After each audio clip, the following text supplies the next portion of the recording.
Hey friends, welcome back to my channel. I am in my kitchen today and I thought I would share what I do with my sourdough starter.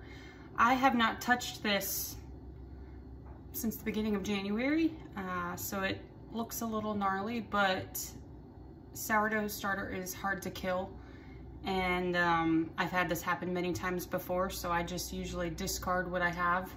Mostly, I leave just a little bit left and I refeed my sourdough starter. It is an active, you have to keep feeding your sourdough, especially if you tend to not use it every day like me.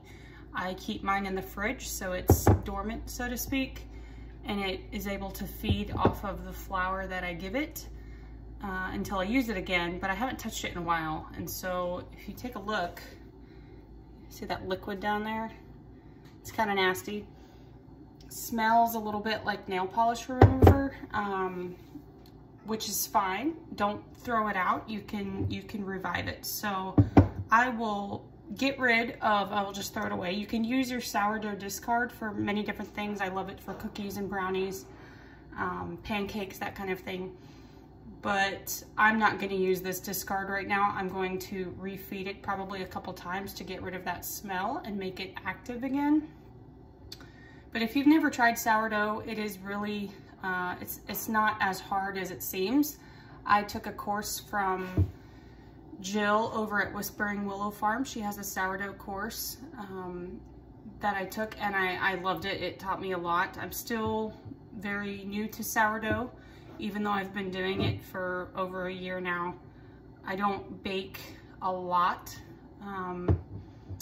but I'm starting to increase that more and more. I love baking bread, especially homemade sourdough bread. It's delicious. So let me go throw this out and then we will refeed. I've got two sourdough starters here. This is, let's see, I think this one's Otis. So I bought my sourdough starter from Jill at Whispering Willow. She sells Otis. Otis is their sourdough starter. So I bought a packet from them. So this is Otis. And then I received a sourdough starter from a friend that's over 30 years old. She got hers from a friend. And I have some of it as well. So I have two different starters here. Usually when I bake, I kind of mix them. If I'm baking a lot of bread, sometimes I'll use one over the other depending on how much I'm doing. But today I'm just gonna refeed it, get it active again, probably discard more, refeed it again, and probably by the second or third time it will start to smell like a normal starter again, and then I'll be able to use it. So let me discard this and I'll be right back. All right, so now I have gotten rid of a little more than half of what was in each jar. So if you can see, there's no more liquid. I have just a little bit left at the bottom of each. I just threw that discard away. Again, you can use the discard, but since it has been so long and it, you know, had that black liquid on top, I did not want to use that. So now I'm going to refeed each starter and start getting it active again. So I've got a kitchen scale. I have got some bread flour. This is just King Arthur's bread flour. I've got a wooden spatula. It's best to use wood for your sourdough starter. This is actually from Whispering Willow Farm. They engraved their spatulas. They should have them in stock, I believe, but these are great. I have two of these. I absolutely love them. So you just want to measure your sourdough starter in grams.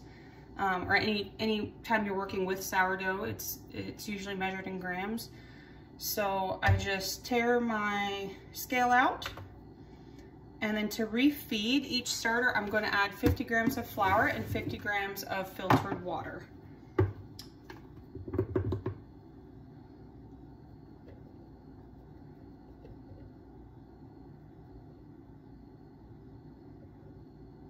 Oop, I went a little over, so I have about 56 grams, and I'm just gonna do the same with the water. You wanna keep it equal for the hydration level that I do.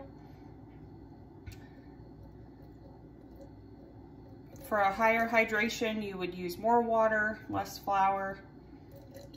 I don't typically change my hydration. I just do equal flour and water each time.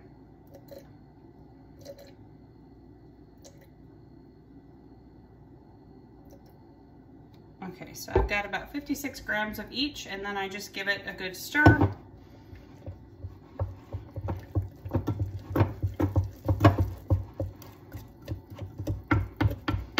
Get all the flour.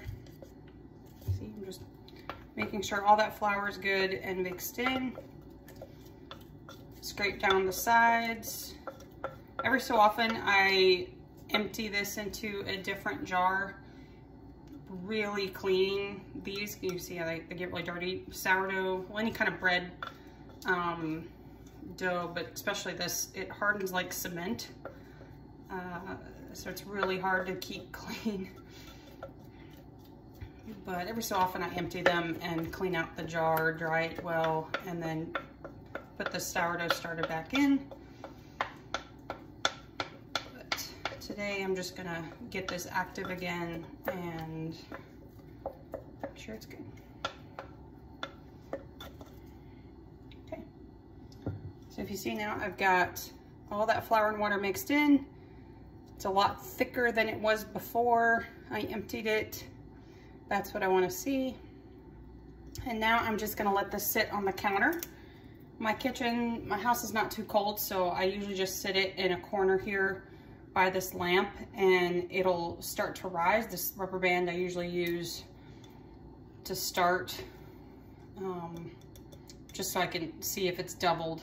So I start it down here where the sourdough kind of meets and it'll rise, it'll double in size. Today I will let it rise and then I will discard what I have in there. I'll probably redo the same thing, 50 grams of flour, 50 grams of water, and let it rise again. And by then, I might be able to have that smell go away.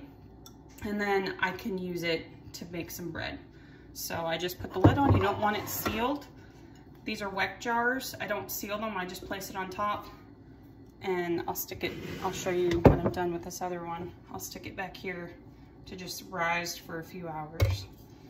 So now let's do this one.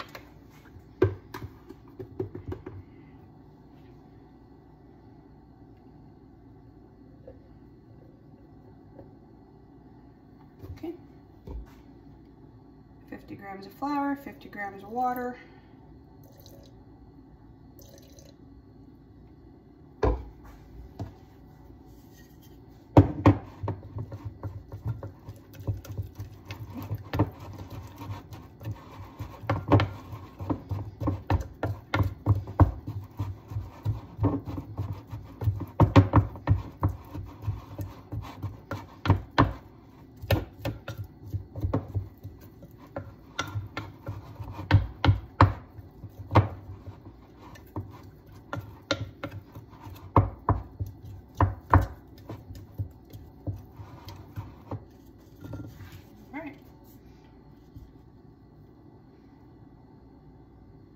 And since this hardens like cement, as soon as I'm done using any kind of tool or bowl that I use, I get this underwater quickly so that it's easier to get off.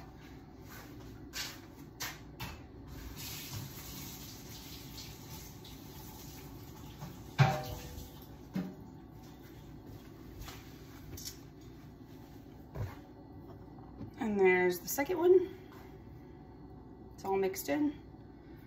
So now I will just set these back here, keep them in this little corner, and they will sit there and rise for a couple hours, and I will probably repeat the process one more time, see how the starter smells. If it smells back to normal, then I will use it to start some bread.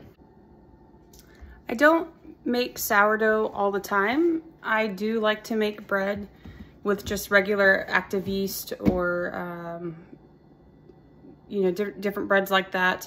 If I want to break, sourdough is a little tricky when it comes to the timing. Usually when I start a loaf of bread, I will start it in the evening so that I can let it bulk rise through the night. And most recipes that I've done, it usually calls for a second rise for a couple hours or so. So I usually, when I do make sourdough, I need to make sure I plan it, because I have been known to start bread and then it's really late and I have to do lifts and folds and all kinds of things, and I'll be doing it past midnight. So sometimes I like a break. I don't make all of our bread all the time, so you know, we had to buy a loaf of bread this past week just to have some on hand. I've made tortillas before. When I make loaves of bread, I'll usually make a few at a time. That way I can freeze some. I'll slice it up and freeze it so we can just take some out as we need it for toast or sandwiches, that kind of thing. So I'm not one that's, you know, completely sourdough all the time. I do like making, like I said, with regular yeast. I've got a cookbook, I think it's called the Bread Bible, that has a lot of great recipes in it. I've tried bagels before, sourdough bagels. Those were really good. I've tried English muffins. I still have to tweak those a little bit, but they tasted pretty good. So I like to play around with bread. I don't make all of the bread or anything all of the things that we eat, hot dog buns and hamburger buns, that kind of thing. I usually end up buying those. But the Bread Bible cookbook is one that I've used quite often. They have a really good cinnamon raisin bread that my husband loves. So I've used that. I have an artesian sourdough. It's called Artesian Sourdough Made Simple by Emily Raffa, I think. That's a great book to have if you're wanting to learn how to make sourdough bread. The recipes are pretty straightforward, easy to follow. So I like to dabble in both. And Jill, again, at Whispering Willow Farm, has a great sourdough course, ebooks, I think, that you can get on her website. I've used all of that, and it's been a fun thing to experience. I love taking it to parties. I make it for friends. I actually sold some bread that I made a couple years ago at a holiday bazaar that our church did. I did different focaccias. I did a sun-dried tomato and cheese focaccia. I did some herbs. I did a savory one with caramelized onions and some sauteed, what else did I think I did onions, maybe some mushrooms on it. I can't remember all I put on. I know I put a lot of herbs on it. But it's really great to do focaccias because they're easy. They only do one bulk rise. And then you can start making it the next morning. And you can put all kinds of things on your focaccia. So lots of different things you can do with sourdough. We love the taste of sourdough. Mine usually doesn't get really sour. Whereas if you were to buy some at different stores, their sourdough, you know, they range in how sour they are. So I encourage you to try it out. Check out Jill's website for her sourdough course. She does a lot of sourdough content, and that's where I've learned pretty much everything that I know right now about sourdough. I also wanted to take a look at my seedlings. We have a lot of peppers that have sprouted, and they've done really well. So let me flip you around here. Okay, so here are the peppers. I still have some trying to come up, like that one. I have a couple that haven't sprouted yet, so I will probably get some more seeds for these types that haven't sprouted, but a lot of them are looking really good. I did water them this morning, and so far they don't look like they're reaching too much for the light since I have them so close. The tomatoes that we started last, the only things that have sprouted so far are a little sweetheart tomato that's come up.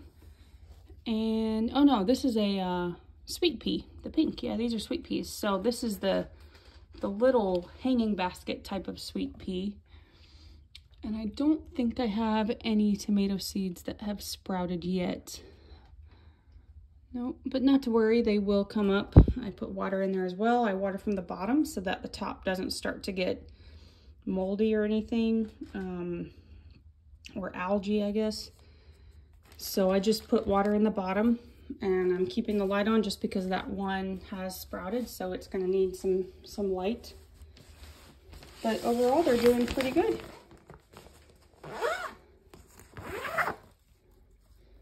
And let's go take a look in the backyard. All right, not much has changed back here. The onions seem to be doing just fine. They are, especially this bucket here. I was worried that they weren't going to do so well because we did have a couple of pretty cold nights, but they are doing well. So I will just keep fertilizing these. We had some good rain the other day. I will keep fertilizing these with some, what is it? Neptune's Harvest liquid fertilizer.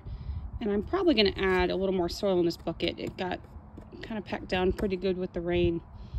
So I will just keep watering these and fertilizing every week. The garlic is still looking good. I will do another video soon at my grandma's house where I have more garlic. That garlic is looking great as well. I went over the other day, but I was just checking on it real quick, so I didn't have time to do a video. But these beds are going to be probably cleared out pretty soon. I think I'm just gonna, I think I said in my video tour that I would leave it all, and maybe I still will. I don't need these right now, but and these have just flowered like crazy even since the last. Oh, there's a bee right there. Oh, yep, I'm gonna leave these flowers because he is enjoying. I don't know if you could see him. Oh, there he goes. Let's see if I can. Oh, he's over there. I have a couple of them.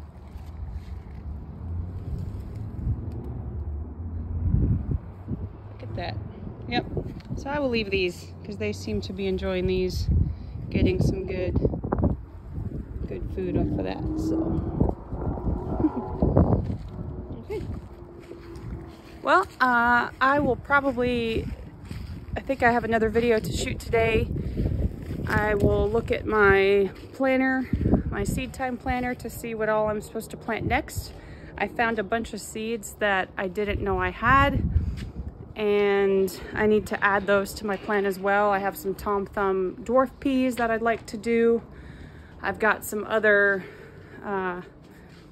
beans, like dry beans, black beans and such, that I want to plant. So I'm going to go through those seeds and see what else I've got. But I just wanted to give you a look again at the backyard garden and the seedlings that we started last weekend, as well as the sourdough that I'm going to be getting back into after taking almost 2 months off. So thanks for watching. Thanks for hanging out with me. Hope you have a great day. Subscribe below so that you don't miss any future videos, and we will see you next time. Bye.